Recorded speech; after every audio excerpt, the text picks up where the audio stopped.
আসসালামু আলাইকুম বন্ধুরা, আশা করি সবাই ভালো আছেন।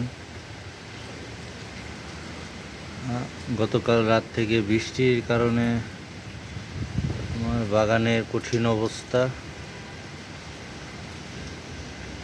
এই দেখেন কি হয়েছে। হায় হায় আল্লাহ, আমার এক গাছের উপরে আরেক গাছ পড়ে গেছে।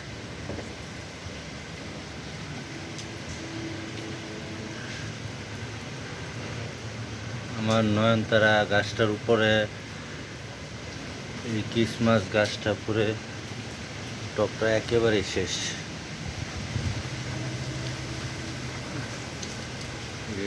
বাহিরে প্রচণ্ড বাতাস,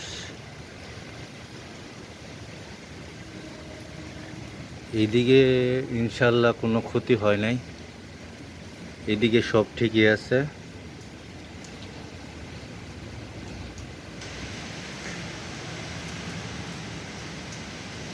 শুধুমাত্র আমার এই গাছটাই পড়ে গেছে। যাই হোক, আমি গাছটা এখন উঠায় রাখবো।